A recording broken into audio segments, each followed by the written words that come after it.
Hey, good morning. Hope you're having a good day. So in this week's Torah portion in Bamidbar, we begin reading about the travels of the Jewish people in the desert. And it tells us how the Jews had the tabernacle that traveled with them, and then they had around the tabernacle in a circle were the tribes of Levi, and then the 12 tribes split up into four. 3 on the south, 3 on the west, 3 on the east, and 3 on the north. And that's how they always traveled. And then after it tells us about their flags that they carried and where they traveled, it tells us that the Jewish people did everything as Moses told them God wanted. And the question is, what's the Torah trying to tell us? Obviously, if God told them to do it, they did it. What's the message here? Why is the Torah repeating that the Jews did everything the way Moses did it? You know, you ever make a wedding, a chasana, you ever work for a non-for-profit and you're running a dinner? You know, one of the hardest and most challenging things is to do the see-through. Who's going to sit in the front? Who's going to be in the back? And whatever you do, there's always a variable. Someone's upset. How come I wasn't sitting with this friend? Someone's upset that my seat was more in the back. I didn't have a good view of the speaker or of the stage, etc., etc. It's a complicated thing. Everyone wants to be who they sit with. So what the Torah is really telling us, the rabbis say, is that the Jewish people, whatever Moses told them, if Moses told them that their place was to the south, with these two tribes, they sat there. If he told them to the west or to the east or to the north, they didn't complain, say, why am I not on the other side? Why am I not with this one? Because they knew that if God told them, that's where they are. Because they understood something even deeper. Pirkei Avot and the Talmud tells us something very fascinating. A person doesn't give honor. A person isn't respected by his place, but the place is respected by him. Lo mikomo shel adam mechabed Elohu mechabed et mikomo. Which means like this, I don't get respect from the seat I sit in.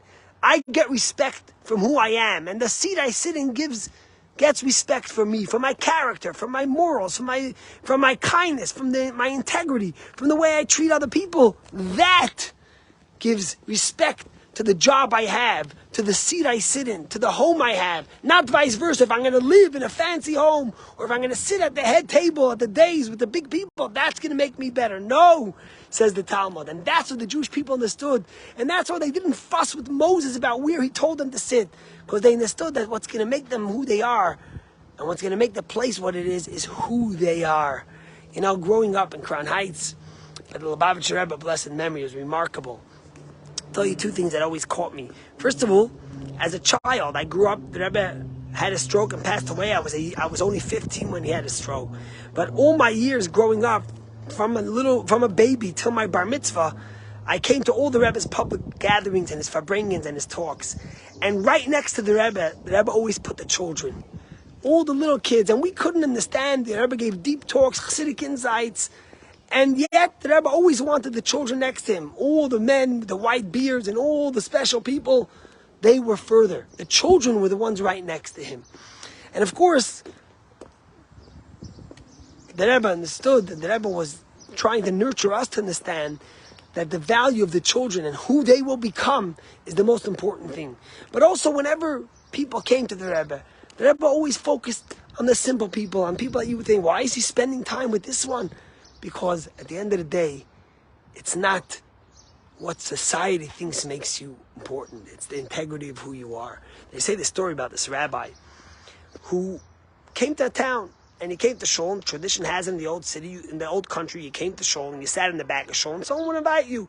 Unfortunately, this rabbi, he came to town, no one invited him. He wasn't known, he wasn't famous. He sat in the back. And at the end, when he's left alone, this poor guy in town comes over and says, listen, I see you're left alone, no one took you.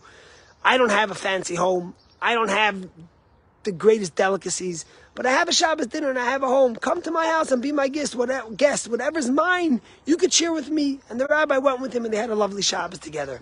Years later, the rabbi became famous. A few years later, and everyone knew who he was. And this time the rabbi traveled.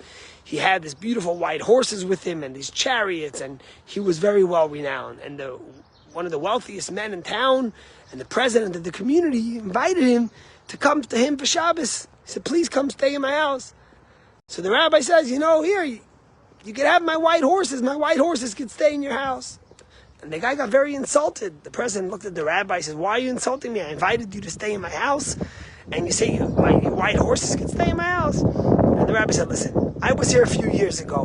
No one even invited me. No one looked my way. I sat in the shul alone till one simple poor man invited me. So what's the difference now? The only difference now I come with a white horse. So obviously if you're inviting me now and you didn't invite me then, it's because of my white horse. So if you want my white horse could go stay in your house and I'll go stay in the simple man's house who invited me last time.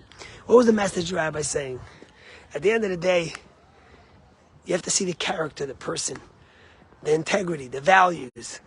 That's what makes the person, not the home, not the people he sits next to, and not the prestige he might get from others. And when you remember that, as the Jewish people remembered, they never fussed with Moses where they stood, where they sat, where they camped, because they knew that they will respect the place and they will make the place, not vice versa. Have yourself a great, gorgeous day.